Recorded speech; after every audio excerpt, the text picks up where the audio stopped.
Kudus is prioritising Spurs if he leaves West Ham. That's new. I've not seen anyone claim that all summer up until late last night when David Ornstein, the governor, if you know that, you're one of my favourites, but David Ornstein of The Athletic did an article because his news report was that West Ham had rejected a £50 million bid from Spurs for Kudus. But within the article, that's what he wrote. Kudus is prioritising Spurs if he leaves West Ham. That's interesting. But what is interesting is I think David Sullivan may just get a very small bidding war between Spurs and Chelsea. That article last night from David Ornstein is possibly the first bit of news in regards to Kudus that I've believed in quite a few weeks. I've tried to leave it alone. Well, actually, there's no try. I have. I've parked the Mohammed Kudus stuff because there's been so much of it, and I believe so little of it. I've sort of given up a little bit. There's so much that Gonzo has been doing a daily update and taking the piss out of how much news and how quick the Kudus story keeps changing day to day.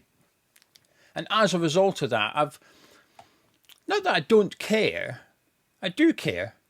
But I think that's why I gave up a little bit, because I thought if I keep trying to track the Kudus stuff, I'm just going to get annoyed and wound up, right? And it's also difficult to keep up with. The Kudus news becomes old news very, very quickly. So I've just left it alone. And all summer, it's Newcastle, it's Man U, it's Arsenal, 50 million bid rejected, it's Chelsea, it's Spurs. I thought, I'll just leave it be until I get something that I feel is believable. And I rate David Ornstein very, very highly when it comes to transfer news. That's the key word, news. David Ornstein, news. That's my opinion. You don't have to agree. I just think he's the best. The governor, as I call him on Tartan Geo. So that's his article last night. We've rejected 50 million for Spurs. I believe it. I believe we've rejected that bid. I believe they have bid. And he said that Kudus is prioritising Spurs. And because it's come from him, I'm inclined to believe it. If it was from anyone else, literally anyone else, I'd take it with a pinch of salt just because of Kudus noise. Maybe I rate David Ornstein too highly, but I do. I think he's fantastic at what he does. I think he's very accurate and very, very reliable. Rocks up, drops transfer news, rides off into the sunset. You don't know when you're going to see him again. David Ornstein may not report on the Mohammed Kudus transfer again this summer. There's no minute-by-minute update on what's happening. Fabrizio Romano, I like Fabrizio Romano. He's reliable. He's a good in the know. But he's gone from journalist to social media influencer over the last few years because he's got so big.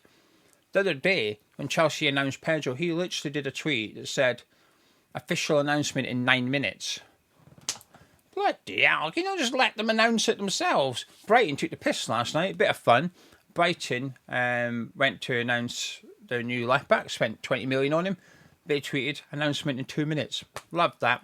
Love that. But Romano and Brighton have always had a bit of a tiff because of Cucurella, which, to be fair, Fabrizio Romano was correct. And Brighton Football Club social media account was wrong about the transfers of Brighton Football Club, which is remarkable. Anyway, I'm going off our tangent. Let's rein this back in. So Kudus is prioritising Spurs. That's interesting. Now, obviously, as West Ham fans, some people don't care where he goes. Some people just want him gone, highest bidder. I get it. Some people don't want him to go to Spurs. I'm in that camp. I get it. I understand pretty much everybody's point of view when it comes to Kudus. I don't want to sell him. Anyone else doesn't want to sell him. I get it. Anyone that does want to sell him, I get it. I completely understand all opinions in regards to Kudus. But you put that to one side. Put what you want and what you think to one side for a minute and work out. If you have to accept that West Ham want to sell him because that's the truth. I say want to. They feel like they have to. So now it's a case of, well, how do West Ham get the best for West Ham, which is the most money out of this deal? We need a bit of war. We need two clubs going at it. I think if Kudus is prioritising Spurs, that's obviously bad news for Chelsea, but it could be good news for West Ham in terms of negotiating. I was worried we had little power going into these negotiations with Spurs. And when people say, why would Daniel Levy do business with David Sullivan? He won't do it. Well, I think he will, because he'll see this as getting one up. He's got an £85 million release clause for Premier League clubs. So when he signed that 2 years ago, we felt that's what he would be worth. Kudus felt that's what he'd be worth, otherwise he wouldn't have signed it. That's his get out of West Ham card. They bid 35 million below the release clause.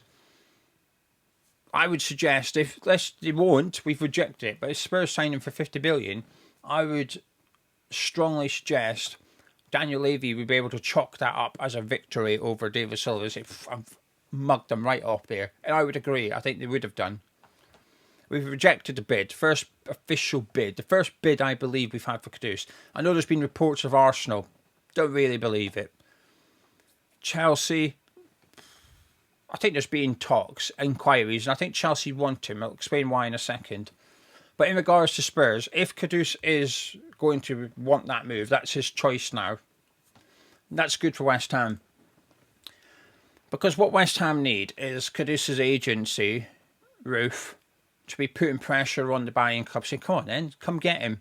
You've sold him the move. He wants to join you. He wants to play for Thomas Frank, Champions League football next season. You're going to have to agree something with West Ham. So I think what would be worse for West Ham is if Kudus was okay to stay. Again, forget what you want. This is West Ham's priority now. Because we're trying to sell him to the highest bidder, and Kudus is sat there going, I'm all right. I'm going to turn up for training on Monday on pre-season. I'm all right. I'm chilled. But it becomes harder to sell him, I think. When you're trying to shift a player, which is what we are actively trying to do, you need that player to want to move away. You need that player's agency to be doing the work for you. Like Emerson switched agent now. I feel quite confident Emerson's new agent is trying to get him a move. They're talking to potential buying clubs to get something sorted so that when they go to West Ham, the personal terms are done. They've got a bit of an idea as to what it's going to take to get Emerson out of West Ham. It's almost like the player's agent is almost doing negotiating on your behalf to some extent. And I think if Kudus does want to move to Tottenham, it puts a bit of pressure on Tottenham, which is, well, then you're going to have to stump up the money. The player now wants to move. You now need to go buy him. And I think that maybe just increases West Ham's negotiating power a little bit. Not drastically, just a little bit more than it was previously. However, 50 million is low. Now, when I've discussed our bid for Doof, apparently they want 20 and apparently we offered 17. I don't think that's insulting. I think that's just negotiating. Because even if we bid 20 straight away, I think Slavia Prague would have said, we want 25. No one accepts the first bid, right? If you do, you've bid too much. It's negotiations. But I feel like 50 million's teetering on, maybe insulting's too far, but it's very, very harsh. It's a long way off what we want. We apparently want 65, 70 million.